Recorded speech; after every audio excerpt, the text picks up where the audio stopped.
क्या आप जानते हैं कि एक औसत भारतीय युवा दिन में 150 बार अपना फोन चेक करता है? ये वीडियो आपकी आंखें खोल देगा। आज हमारे पास एक चौंकाने वाला तथ्य है। भारत में 1.12 अरब मोबाइल कनेक्शन है, जो कुल जनसंख्या का 76.6% है। 85.5% घरों में कम से कम एक स्मार्टफोन है और 15 से 29 आयु वर्ग में 95.5% युवाओं के पास स्मार्टफोन है। लेकिन क्या हम जानते हैं कि ये डिजिटल क्रांति हमारे जीवन को कैसे प्रभावित कर रही है? भारत में मोबाइल उपयोग आंकड़े 2025, mobile usage statistics in India 2025। मुख्य सवाल, मोबाइल फोन वरदान या अभिशाप? आइए जानें कि कैसे ये छोटा सा उपकरण हमारी जिंदगी के हर पहलू को बदल रहा है। 1. शारीरिक स्वास्थ्य पर प्रभाव। नींद की समस्याएं। मोबाइल फोन से निकलने वाली नीली रोशनी मेलाटोनिन हार्मोन के उत्पादन को बाधित करती है। एम्स भोपाल के अध्ययन से पता चला है कि 28.9% किशोरों में नींद की गड़बड़ी है। आंखों पर प्रभाव। 75% लोग डिजिटल आई स्ट्रेन से पीड़ित हैं, जिसमें आंखों में सूखापन, धुंधला दिखना और सिर दर्द शामिल है। लंबे समय तक स्क्रीन देखने से मायोपिया, निकट दृष्टि दोष का खतरा बढ़ जाता है। मांसपेशियों और हड्डियों की समस्याएं। 45% लोगों में टैक्साइव की समस्या है, गर्दन और कंधों में दर्द। कार्पल टनल सिंड्रोम हाथों और कलाइयों में सबसे आम समस्या है। शारीरिक गतिविधि में कमी। 60% लोग शारीरिक निष्क्रियता से पीड़ित हैं। अध्ययन बताते हैं कि स्मार्टफोन की लत से मांसपेशियों का द्रव्यमान कम होता है और चर्बी बढ़ती है।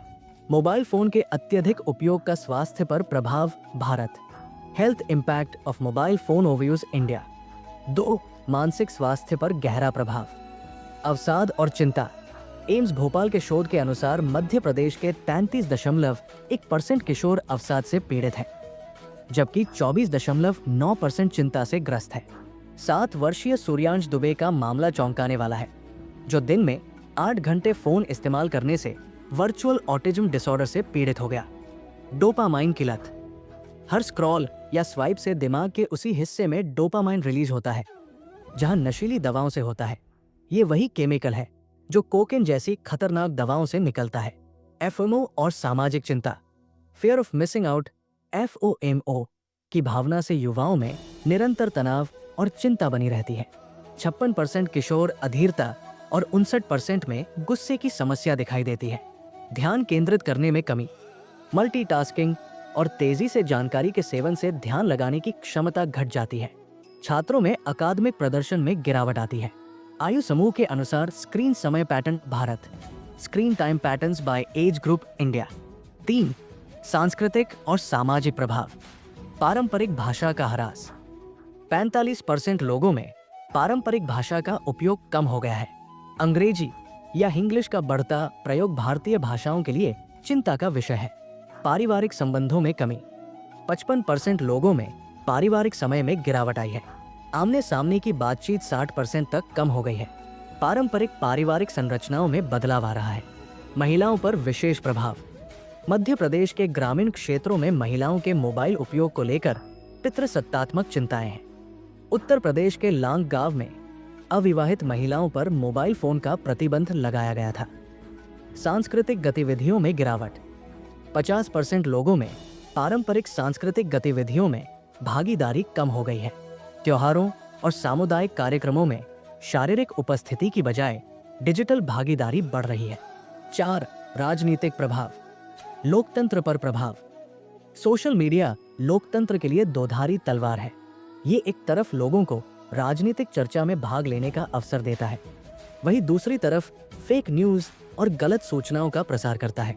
ध्रुवीकरण की समस्या। सोशल मीडिया इको चैम्बर बनाता है जहां लोग केवल अपने विचारों से मेल खाने वाली जानकारी देखते हैं। ये समाज में विभाजन और ध्रुवीकरण बढ़ाता है। विदेशी हस्तक्षेप। अन्य देश सोशल मीडिया का उपयोग करके चुनावी प्रक्रिया में हस्तक्षेप कर सकते हैं। पॉपुलिज्म का उदय। सोशल मीडिया पॉपुलिस्ट नेताओं के लिए सीधे जनता तक पहुंचने का माध्यम बन गया है, जो कभी कभी लोकतांत्रिक संस्थानों को कमजोर करता है। 5. धार्मिक प्रभाव। डिजिटल धर्म का उदय। कोविड-19 के दौरान मंदिरों में मोबाइल फोन के जरिए आरती देखना, धार्मिक सामग्री साझा करना आम हो गया। लोगों ने अपने फोन में भगवान जगन्नाथ की तस्वीरें रखकर डिजिटल दर्शन करना शुरू किया। पारंपरिक पूजा पाठ में बदलाव। 25% लोगों में धार्मिक प्रथाओं में बदलाव आया है। व्हाट्सएप ग्रुप्स में आस्था और भक्ति का साझाकरण बढ़ा है। मंदिरों में लाइव आरती का प्रसारण आम हो गया। धार्मिक शिक्षा का डिजिटलीकरण।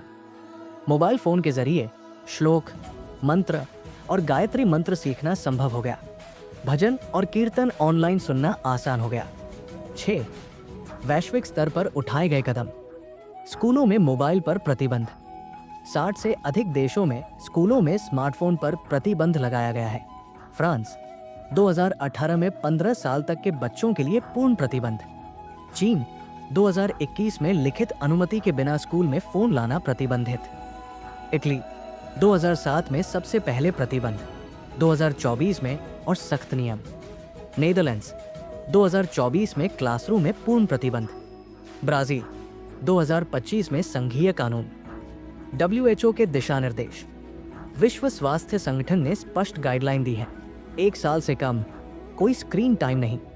1 से 2 साल 1 घंटे से कम बेहतर। 3 से 4 साल अधिकतम 1 घंटा। बड़े बच्चे शारीरिक गतिविधियों के साथ संतुलन। डिजिटल वेलनेस समाधानों की प्रभावशीलता, effectiveness of digital wellness solutions. 7 समाधान और उपाय। व्यक्तिगत स्तर पर उपाय। डिजिटल डिटॉक्स 88% प्रभावी। नियमित अंतराल पर फोन से दूरी बनाएं। सप्ताह में 1 दिन पूर्ण डिजिटल ब्रेक लें। टेक फ्री जोन 90% प्रभावी। घर में फोन फ्री जोन बनाएं।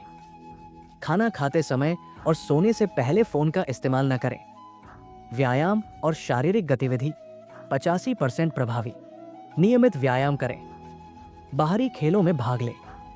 माइंडफुलनेस 70% प्रभावी। ध्यान और योग का अभ्यास करें। सचेत रूप से फोन का उपयोग करें। तकनीकी समाधान। स्क्रीन टाइम लिमिट 80% प्रभावी। फोन में built in screen time control का उपयोग करें। ऐप्स के लिए दैनिक समय सीमा निर्धारित करें। डिजिटल वेलनेस ऐप्स 75% प्रभावी। फोन उपयोग को ट्रैक करने वाले ऐप्स का इस्तेमाल करें। पेशेवर मदद 95% प्रभावी। गंभीर मामलों में मानसिक स्वास्थ्य विशेषज्ञों की सहायता लें। भारत में राष्ट्रीय टोल फ्री हेल्पलाइन 14,446 उपलब्ध है। शैक्षणिक जागरूकता 65% प्रभावी। मोबाइल फोन के स्वास्थ्य प्रभावों के बारे में शिक्षा और जागरूकता बढ़ाएं। मोबाइल फोन आधुनिक जीवन का अभिन्न अंग है, लेकिन इसका संतुलित उपयोग जरूरी है।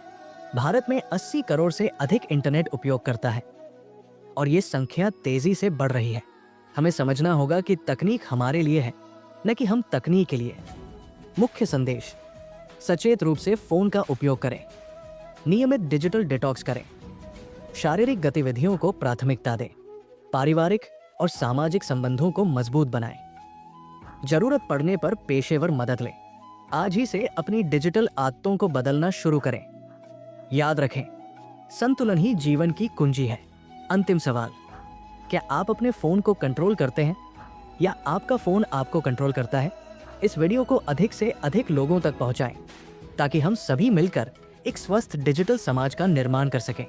लाइक, शेयर और सब्सक्राइब करना न भूलें।